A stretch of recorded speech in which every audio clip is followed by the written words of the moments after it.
From The National, this is Trending Middle East. I'm Yasmin Al-Taji. It's Wednesday, August 6th. Here are today's headlines. New details reveal how Palestinians in Gaza are lured to their deaths in aid lines. Starving Palestinians are being shot dead at Gaza aid sites by Israel's army. The National spoke to witnesses, experts, victims, and others to uncover the circumstances under which starving Gazans are dying by gunfire. The only thing that's guaranteed at the so-called Gaza Humanitarian Foundation's aid distribution sites isn't that aid seekers are going to go back to their families with sugar, flour, or cooking oil for the day. The only thing that's certain is that someone is going to get killed. The National's Nada AlTaher reports. They don't know who, how, where, or even why, but they know it's going to happen. The investigation revealed humiliating tactics used by the Israeli army to control crowds waiting for aid, often under inhumane conditions at sites that can only be described as death traps. Witnesses described the harrowing journeys they would have to go through to try and get aid, often witnessing deaths and injuries along the way. One of them, a father of two, saw a 10-year-old boy and his uncle killed with one bullet, while his parents watched on helplessly. These are not isolated incidents, but backed through extensive testimonies, witness details, witness and official accounts, and even videos that capture the chaos and the tragedies that unfold. A former contractor at the Gaza Humanitarian Foundation sites, Anthony Aguilar, is blowing the whistle on the operation. We would place all of the aid on a site in piles and rows, kind of like, imagine, if you will, the Hunger Games. More than 1,300 Palestinians have been killed while waiting to receive aid, at least 850 of them by Israel's army, since the inception of the GHF. That's according to the UN.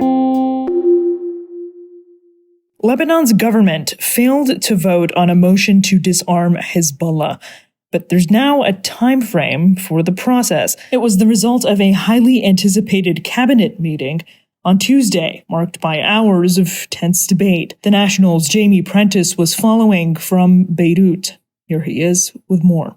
So the Lebanese cabinet will now meet again on Thursday to discuss a potential motion to disarm Hezbollah, which has been a key US demand. The US has said it wants the cabinet to publicly come out and commit to a timeline which would see the disarmament of Hezbollah.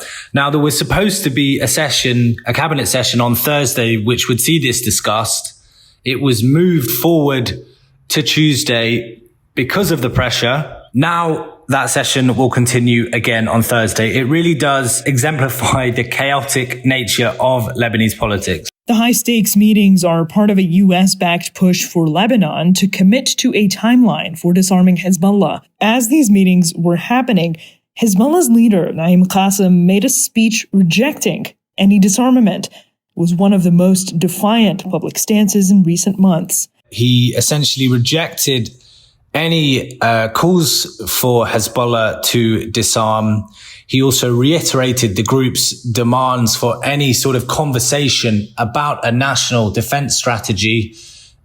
Before such a conversation could even take place, he said the group wants Israel to withdraw from South Lebanon, cease its daily bombings of Lebanon, and also for all Lebanese prisoners in Israeli prisons to be released.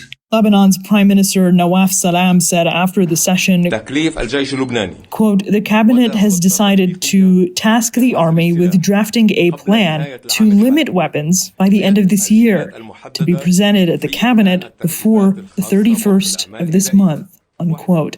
The meetings are part of a U.S.-backed push for Lebanon to commit to a timeline for disarming Hezbollah.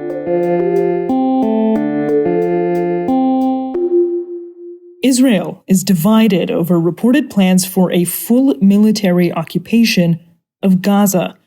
Israeli Prime Minister Benjamin Netanyahu is reportedly planning to occupy the Strip.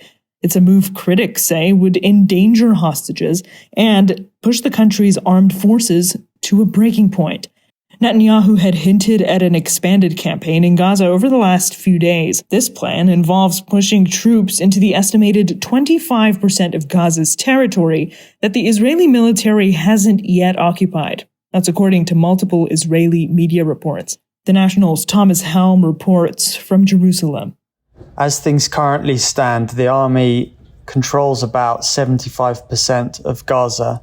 The remaining 25% focuses a lot on urban areas at the heart of refugee camps where hostages are thought to be held and where Hamas is thought to have a great deal of infrastructure. The nature of these places means that the military has been reluctant to go in because of the danger it poses to hostages, the complexity of rescuing them in a manner that gets them out alive, and the complexity of dealing with all this Hamas infrastructure.